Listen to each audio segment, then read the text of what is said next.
I'm Mark Boulos. I'm an artist and filmmaker exhibiting a solo survey show here at FACT in October 2013. And the works include a new commission called Echo and 3 older works, All That Is All Melts Into Air, No Permanent Address, and The Origin of the World.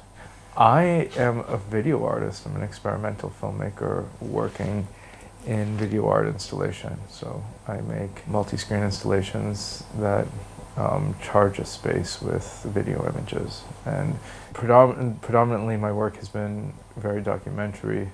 The new commission is not documentary. It's much more interactive, and it explores issues of the body and space and trying to destabilize senses of space and time by presenting the viewer with an image of himself standing in a video landscape. So basically you see yourself as if you're in a movie.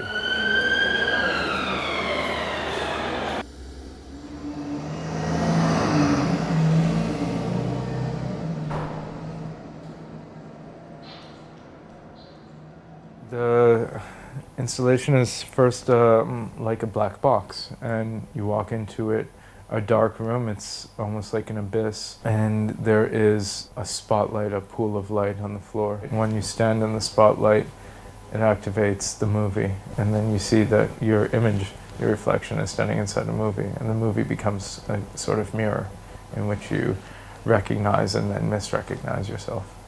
The landscape is first very documentary, and I wanted to create a landscape that contributed to this sense of alienation or identification. And so the space around you seems to expand. That uses a cinematographic technique called a Hitchcock zoom or a contra zoom. And then I manipulate that, what is a documentary image. I use digital animation techniques to create senses of deja vu and repetition and then rhythm.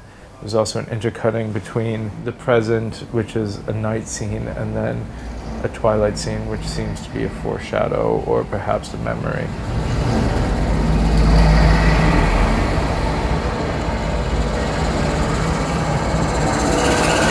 So you see yourself on screen, you see a background. It's an urban environment and there's traffic moving past.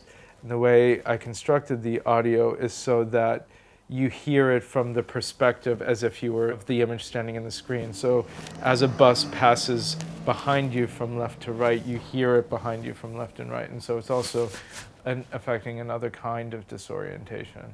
And there's also a certain moment of kind of silent anxiety. There's a subsonic sound which is meant to induce a sense of nausea. So even though you don't hear it, there might be there's a sound present that might just feel like discomfort. All the while, your image is at first in sync and then has a delay on it that is the same delay as the echo. So what you hear as an echo is actually in sync with your image. And so there's this effect where you see yourself as yourself, but also as another.